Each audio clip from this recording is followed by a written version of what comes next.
Good morning, everybody. Welcome back to the channel. I am Amalgamash, and sometimes in my quest to find more and more RPG tools, I come across things that look pretty wild. This is RPG World. This is a 3D RPG making tool set. It might be 2 years since I've opened this software, and I did open it briefly to create a character, which it'll make sense here in just a second. Instead of a typical RPG making editor, when you first open the software, you are given the hub world and you are actually given control of the character that you make. This is very unconventional, but that's not necessarily a bad thing. So we have portals that represent the options for the editor, and we can travel through these portals to access those settings. We exit. We can select a character, apparently. I think I'll leave that alone. Looks like we've got tutorials set up over here. Building intro, portals, quests, waypoints, character creator, workshop, multiplayer. We can go into the workshop section and access the guides. Host a world, play someone else's world, browse worlds. We can create a new world. We can join or host multiplayer. And we can go through the world's portal here. So what do we want to do? Well, I guess I'm going to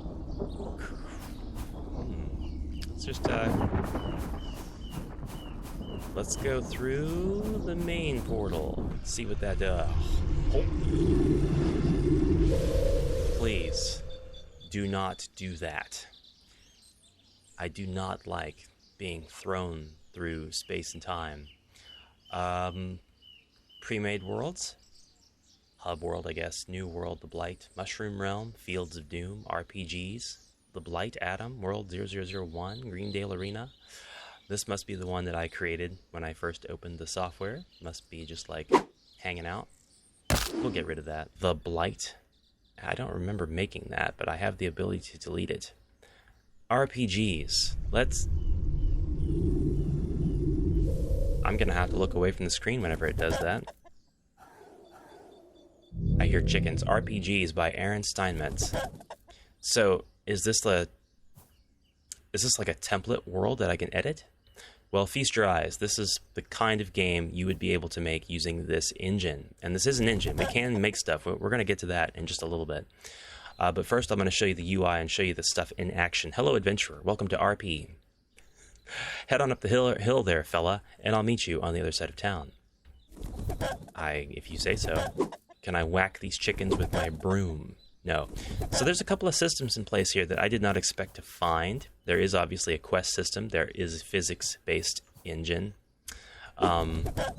We have a light attack when we click. When we right-click, we have a strong attack. And then I have a hotbar on the left side of the screen with different abilities that I can activate by pressing the number keys associated with them. I've got a couple of shortcuts. H for home in the top right, F1 for help, F11 for settings in the bottom corners. And I seem to have a couple of lettered abilities. L will open up I guess this is the quest log. I don't have a quest currently here. C will open up my character and allow me to equip my stuff that I've gained on my travels. So we have a bunch of different stats here, including a class and subclass. It's pretty cool. That stuff is here by default. Can I equip my skeleton armor? No, the armor is not for the subclass. Can I equip my sword? I'd like to keep that, thank you. Yes, I can. Yes, I can. Cool. And there were more pages. And then finally is at F7. That shows you where you can spend points. I've got 2 points in strength. We'll put those in dexterity. And then I've got a wide selection of buffs with all of these different benefits that each one can give me as I suppose rank them up. However that works. Actually, doesn't seem like any of them light up until you have the appropriate points to spend. So we have a pretty cool little level up sort of system here. This requires 8 points in endurance to unlock, but it became lit up after I put 2 points in strength, so I'm going to click on it. Oh no, this just needed 2 points in strength. There we go. Available to unlock. Now, I'm gonna stick with that and just journey up this hill. We've taken a look at the UI. Let's take a look at some of the buildings, visuals. We have windmill. We have animation. That's cool. We have low poly pretty much everywhere, but it looks like the amount of poly can pretty much be defined further. Chicken deed. Hiya, I need you to get something for me. It's the deed to this here chicken house. It's in that there church. What's in the distance? Get it for me, will ya? I promise there isn't nothing nearby what might harm ya. Not a soul. I believe you because you used a double negative, and that implies that there is something nearby that will harm me. Are there more quests I can take at the same time? Well, look at you with your shiny metal coat. Ain't that a peach? Oh no, they just, they have exclamation points if I haven't talked to them yet. That's a cool feature. I don't like pressing U. That's quite a long stretch for my fingers to make from the WASD position. Stay away from the cemetery. I done desecrated one of them tombstones. Why did you do that? You know what? I look like a peacekeeper. I should try to keep the peace. We'll talk to this guy. Hey there, fella. Don't go buying nothing from those others there. I poisoned their food. Or did I? I got it now. Hiya, buddy. Hope you like my food. Best not be eating any other food, though. It been good and poisoned by me. This is so stupid. Hey there, friend. I got the best food in the market. I know, because I've been eating it all day today. By the way, is the world looking a little spinny to you, too? You've been... Yeah, okay.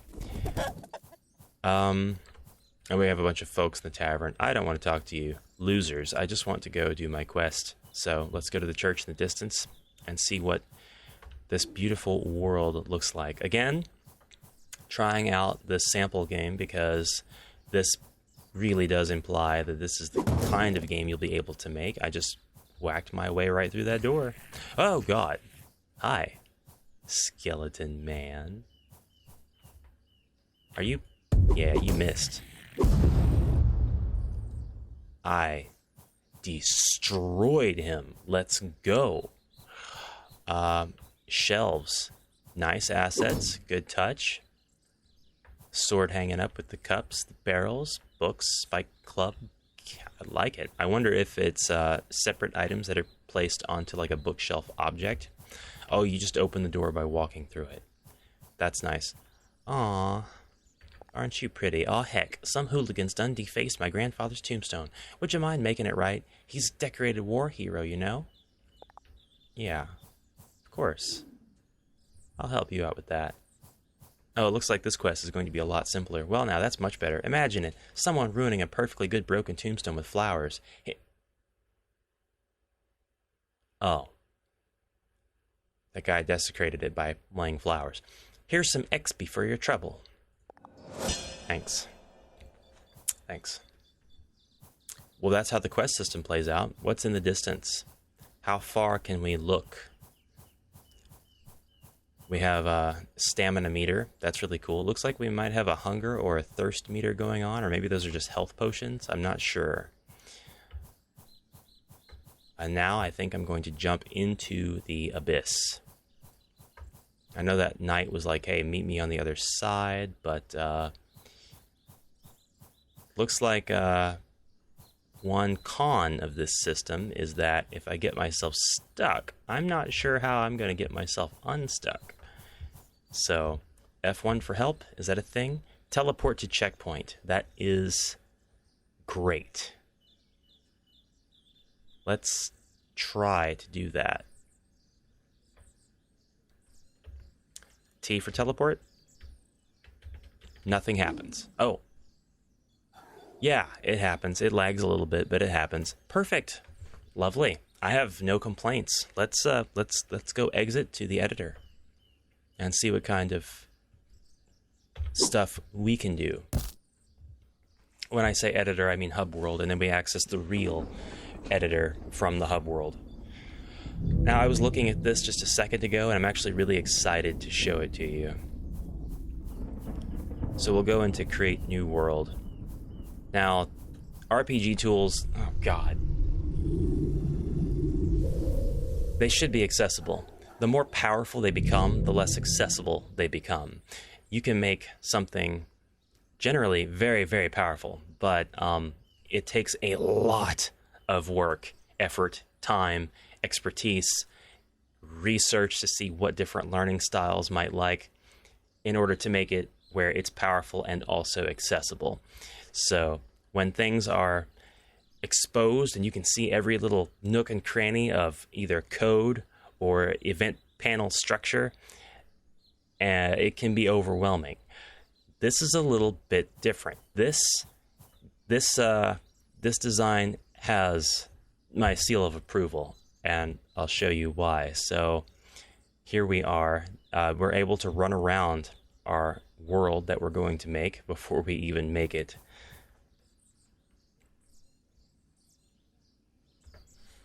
And I think we press escape.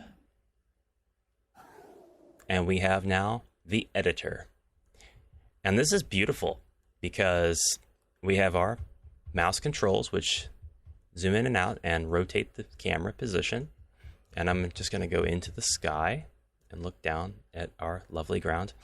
We have icons on the left, which presumably help us warp terrain and landscape. Icons on the right, which allow us to perform play testing and a couple of other flavor actions. And on the bottom, we have all of our, absolutely everything and anything that you would expect to find in an editor. So we have our terrain, we have themes, we have game mechanics, collectibles, nature, rocks, walls and fences, buildings, wall fixtures, small items, big items, lights, bridges, friendly, enemies, bosses, shapes, mounts, nomad, samurai, scrap, frozen, and character creator. All right, so a couple of these things, like samurai, that doesn't make any sense to me at all. Why is it on such a high level bar with all the rest of these? But you can basically visualize this and mentally compartmentalize it as we have terrain and themes, and these things go together because they're going to change the overall appearance of the entire world.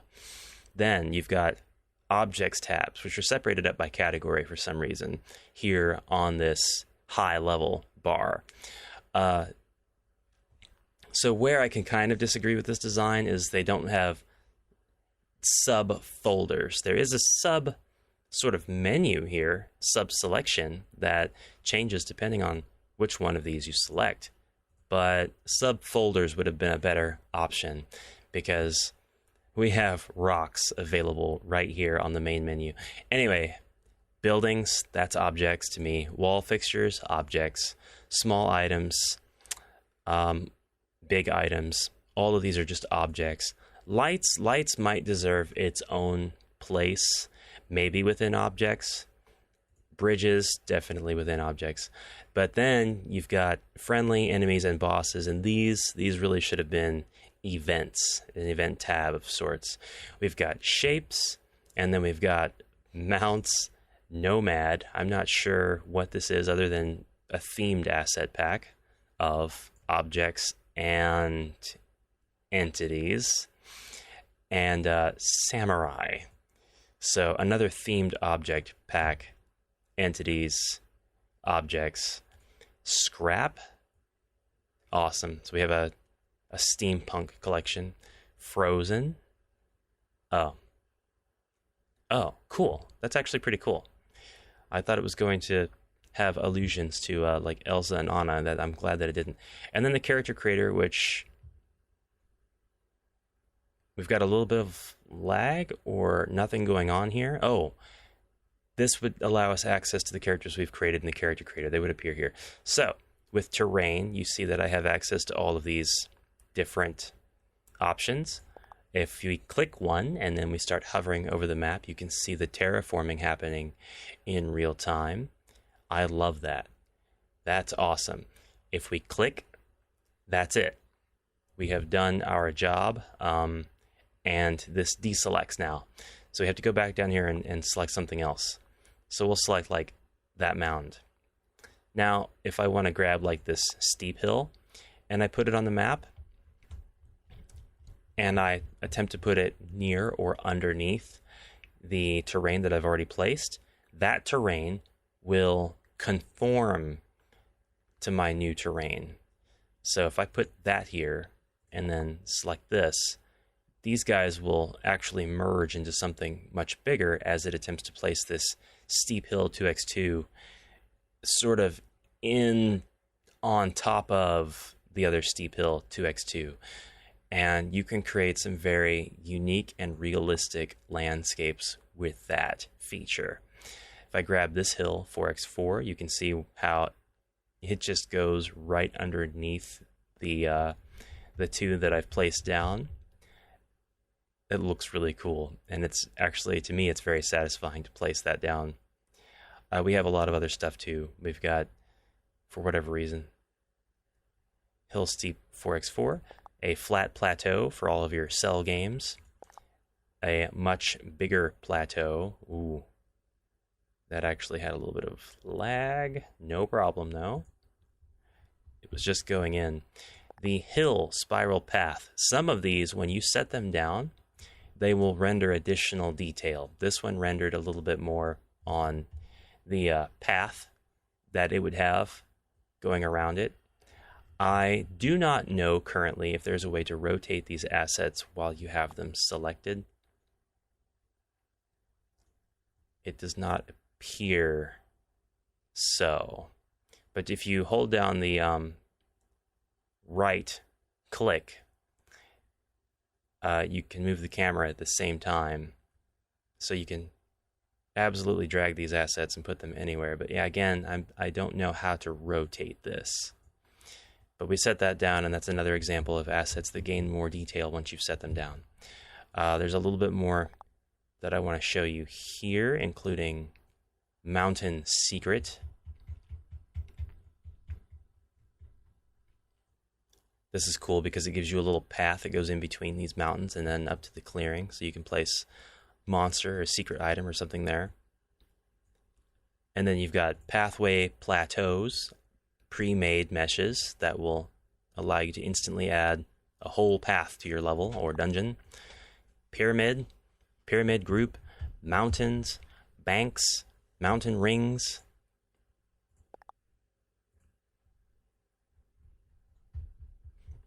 And it doesn't take long. You've got a world that is just full of landscaping. So we're going to take a look at the second tab, which is themes. And these control the skybox as well as the lighting. And some of these will actually change the map border. The map border right now looks like a very low poly version of a Bob Ross painting. We have Alpine Mountains. So we're on the Alpine theme right now. Alpine Foggy. Does not seem to change very much. Desert changes the border and the lighting. Burning Desert changes the lighting a lot. Blight changes the border, the skybox, and the lighting. And it just goes on like that. So these are instant changes that affect the entire map and apply a lighting theme, as well as a skybox. There's a bunch of them too. We have sunset, purple sun, rising sun, winter day. We'll go back to Alpine because everybody likes looking at green stuff in RPGs, and I want to check out I don't want to check out game mechanics yet. I'm going to go to nature and see what kind of nature stuff we have. We have trees. We have a lot of trees.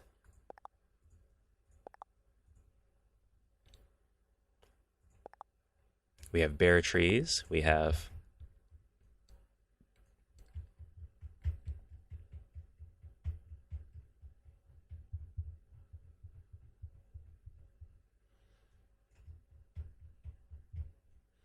trees with leaves. We have stumps.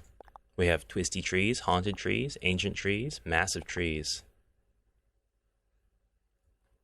This is actually a pretty big folder. Tree with apples. You've got autumn trees, a cherry blossom tree. Oh, and it's animated too. That's lovely. That's lovely. Hedge squares. Now I'm certain there's a way to rotate these assets. I need to figure out what that is. Oh, we can use the arrow keys to move around the map a lot more fast. A lot more fastly. A lot more fastlier.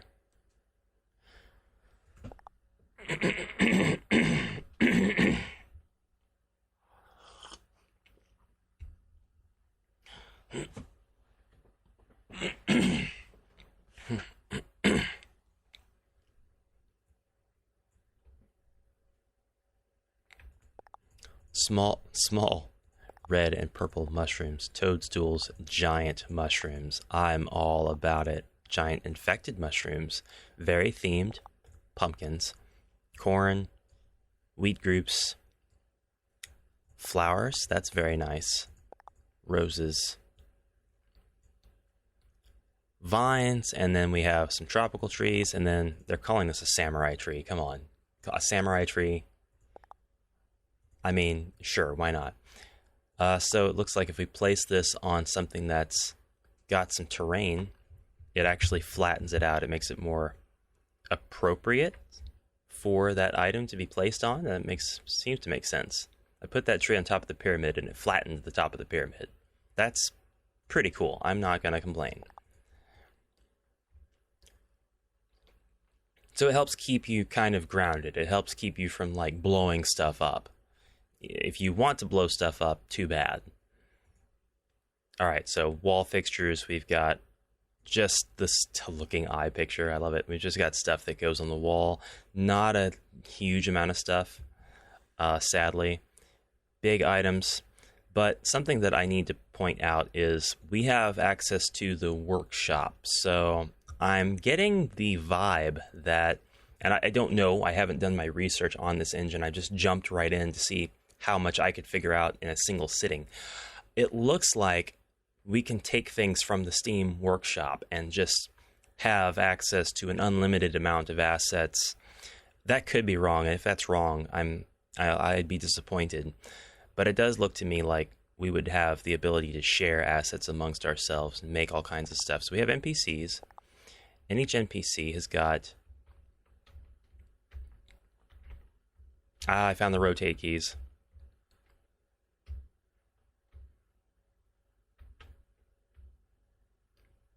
It's R.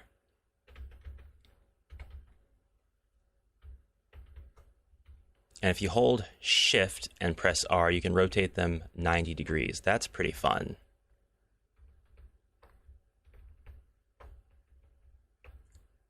Click to set quest. Wow. There you go. You've got quests you can set right there in the editor right after placing your NPC. Doesn't allow you to have a quest that you can accept from like an item, like a parchment.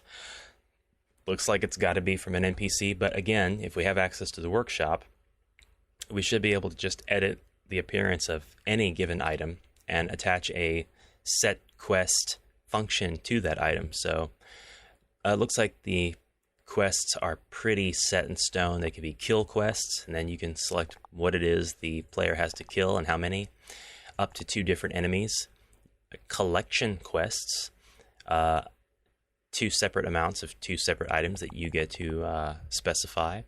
A dialogue only, one that unlocks a portal, and quest ends with what? Left click to choose NPC. Escape to cancel. You can only choose NPCs that are named. I'm sure there's a good reason for that. Rewards key settings. Pick enemies to spawn, clear enemies to spawn. So they can start a quest and then enemies will just go spawn. That's useful. So I like that. And then for some reason we've got 8 pages. And I'm sure, absolutely sure there's a good reason for that as well. I'm just not seeing it. You have access to a lot of NPC designs. Ghosts. Animals. Oh, there are signs. Look at that. I was talking about what I thought would be able to offer a quest, and in my ignorance, I did not think to go ahead. I apologize, RPG World. You had what I was looking for all along. Waypoint markers. That's awesome. But But it doesn't change the fact that we do need and hopefully have the ability to be able to change whatever these quest givers are into anything we want. Because if I want a tree to give me a quest, then I want a tree to give me a quest. Walls and fences, we're just looking at typical castle walls. And then reinforcement fences, pillar forts, all kinds of lovely decoration for your garrison. Wooden entrance flag, and all this stuff is placed and presumably immediately has collision after it is placed.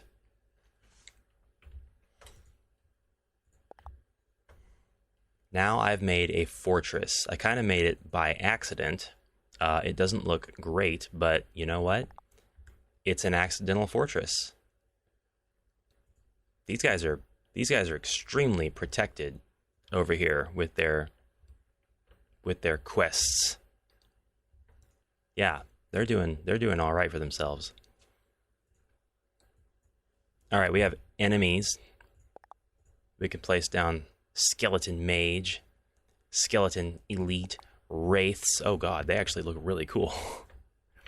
I'm not like a super fan of the low poly style, but if it's done right, it can lend itself to some pretty good aesthetics. And I actually do like how this looks, particularly because there's so many little flat planes utilized. Orc grunt. Scrapbot. I love the Scrapbot. I love the Scrapbot. I can move. I can alter the placement and the rotation of each one of these. It would be pretty cool if I could alter the scale of the enemy. Like, that would be amazing. Make an enemy that's like 4 times the size, 100 times the size, 500. Okay.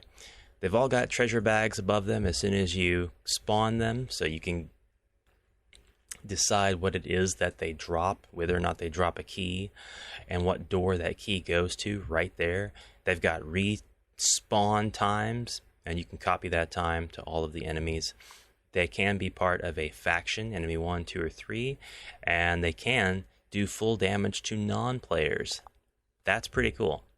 That's pretty cool. At the very least, if you are not impressed by what you see, in a general sense, you've got to admit there are some ambitious and cool features going on here that you don't get to see in very many engines, if any. And that just contributes to my overall view that every one of these tools is necessary and unique, and there's not going to be anything that puts them all down.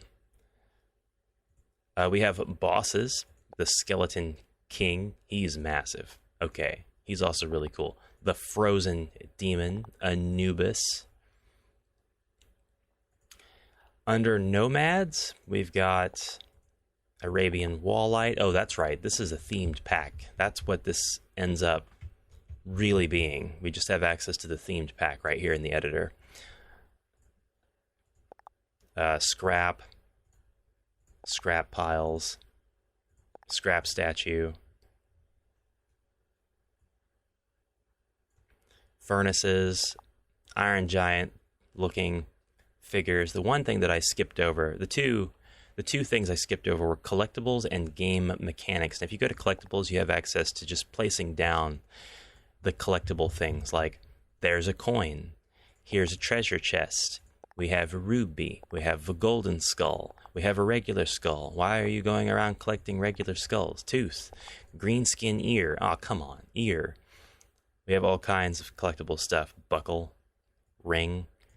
I guess technically those are collectible. Easter egg candy.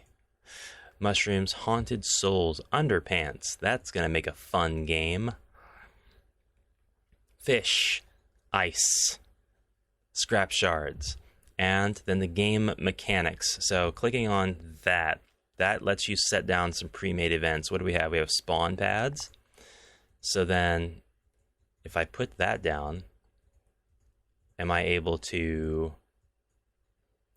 I'm not able to alter its settings. We'll maybe do that another time then. key. You do get to choose the lock for the keys you set down.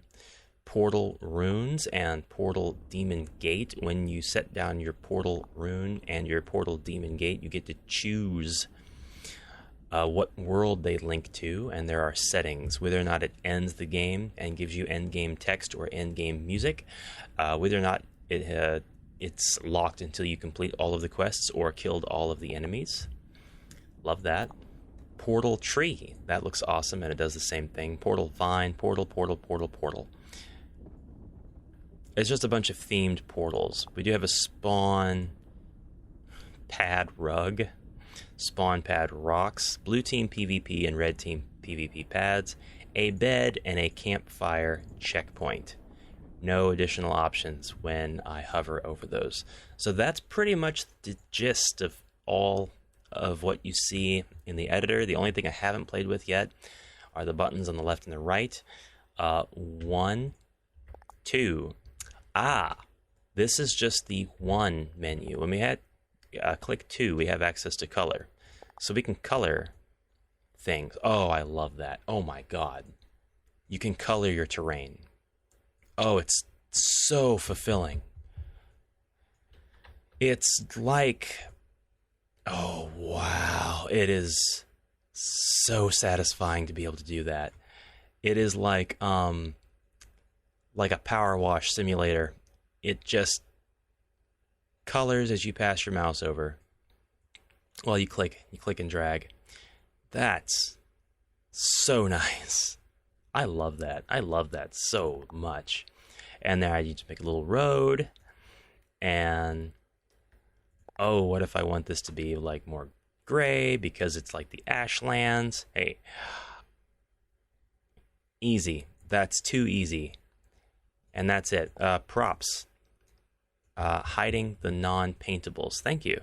That's a handy feature. So I can color these now, is what you're saying? And I can color them with metal. Oh, wow. That's really ugly, but wow. That's cool. You don't get a whole lot of like customization. It's going to color parts of the model, and that's it. But you know what? That's still an extremely cool feature. Here's some glowing. Oh wow, that's very neon. And then we just have regular. So that's just click and it fills it in. Oh, it's not limited to just parts of the model. It fills in parts of the model, but you get to click the other parts of the model and fill those in as well. So purple frame for the bed, dark bed sheets, yellow pillows. Done. Okay. We do have options. And we can apparently click group 1 rock, group 2 rock, group 3 rock, sticks. You can color. You can seriously color some stuff.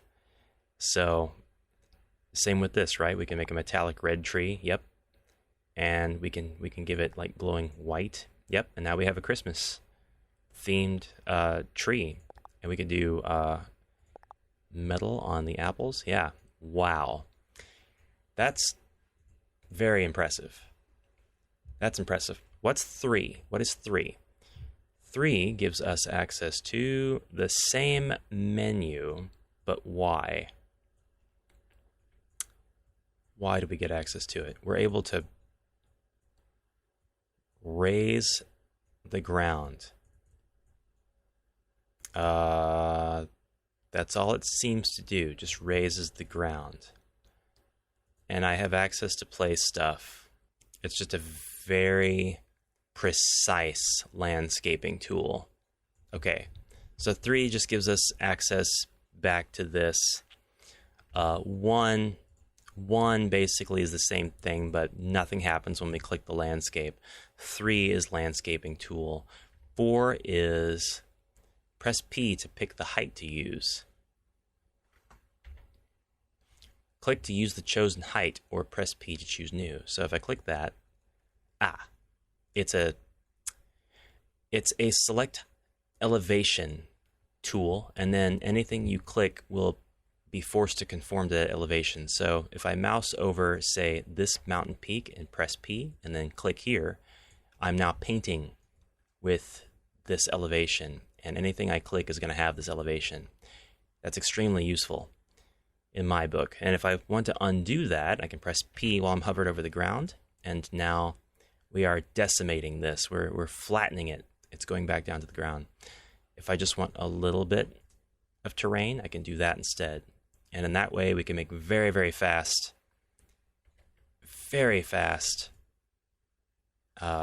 level prototypes. Okay. And then 5. What's 5 do? 5 makes things slopey. So if you want more of a slope, you can use 5. And if we continue going over things with the slope, it does seem to contour it a little bit more. So I think that would be the option to use when you need to create some accessibility for your lands. If you want your player to be able to climb up those mountains, you're providing for them a slope. So we'll just, we'll just go back up here, and I'll click 5 again, and I'll contour this. And in that way, I hope I've been able to make some pretty freaky things, is what you can make. The ability for a player to climb up this way, then walk up this way, then walk up this way, if it's not too steep. Now it's definitely not too steep. Awesome. And then 6, what does 6 do? Click the location you want the slope to begin. How about here? Click the location you want the slope to end. There. It's an automatic slope tool. Man, that is awesome. I love this editor. I love this builder so much. I don't know that the event system is complex enough to be able to make some of the projects out there for sure, but man, I love being able to build stuff like this. This has a clear win for that. So I can name this world. And I guess the last thing I want to do is go to the character creator. And we'll try not to spend as much time here because it does look like it's going to have basically the same setup as the world editor. We can select a head. We can select a body. Can I please have a not skull head? Why is it all skulls? Why is it literally all skull? Oh, man. I only get skulls. Okay, we'll create a skeleton using all just default options. And if we hit blank, then the body part disappears entirely. For a weapon, we'll give you a scary meat cleaver sword. And for shoes, you're just going to be bare bone feet, bare bone leg, hip bones, bow chicka wow wow. Alright, we have basically a naked skeleton. Can I at least take your glowing eyes away? No, I can't do that. I can color you. Now I can click on the individual parts to color you. I'm going to make you a metallic red skeleton. You're going to be absolutely terrifying with your metallic red bones and your... oh, I can color the eyes. I can color the eyes. We'll make those black. Black eye. That did the entire skull. Can I control Z? Yes, I can. Thank you. Oh, good. There's nothing I can do about that. They just... Oh, they're black now. Okay. Good. Now, 3 settings. We have behavior. We have different behaviors. Why do we have different behaviors? Oh my god, I can change the scale here. That's the head size scaler. We're looking at behaviors, though. We have Goblin Miner, Goblin Blaster, Bomber, Restoration Shaman, Elemental Shaman, Wraith, Wraith Mage, Dark Knight, Sword, Hatchet, Boss, Skeleton King Boss, Wraith Master Boss, Orc Chieftain Boss, Dark Knight, Sword 2, Skeleton Mage, Elite, Ninja, Samurai Master, Goblin Inventor, Anubis, Frozen Skeleton, Club, Hatchet, Rock Golem, Frozen Demon, NPC, Skeleton Club and Hatchet, Orc Grunt, Orc Brave. So apparently they have all of these different personalities in their behavior baked into this engine. Very cool. And then we can load a character, which I don't have any to load right now. We can save this guy and press enter to finish. And I'll press escape, which should bring me, I hope, back to the map. Yep. And then if we click character creator, we have access to our red skeleton, just like I thought we would. So that is the world builder of RPG World. If you would like to see me explore RPG worlds out there and make a little bit more sense out of the ways that things can be done in this engine, I think it's extremely intuitive. After you get into the engine, you're in the hub, and you've got to be able to navigate to this. But once you've done that, perhaps after you take a look at the tutorials and maybe explore other worlds, this is very, very fun to get into. I don't know how much this retails for, so let's look at that. Oh, it's free to play. It's actually free to play, and then you have content for this game. I think that's what I got. I got this for free, and I got the content in a Humble Bundle or on a sale one. I might not have, because honestly, this isn't expensive at all. But I got Epic Mounts, Frozen Kingdom, Scraplands, Forgotten Lands, and the Creative Pack DLCs, $5 a piece. That's awesome. I actually really, really commend their efforts. Yeah, if you are an RPG world maker and you'd like me to take a look at your world, I am so excited and happy to do that. I think that would be amazing. So do reach out to me if you'd like me to do that. Comment down below anything you want. I might seek out a Discord or a community of these folks and see if I can check out some of their worlds and videos on the channel and show you guys a little bit more about this. I'm sure that they have some very creative things set up. Some fun games must be out there for this. So thank you very much for watching. Want to see more? Just let me know. Tell me what you'd like to see more of, and I will get back to it as soon as possible. I hope you have a fantastic day. We'll see you tomorrow. Thanks again for watching. Bye for now.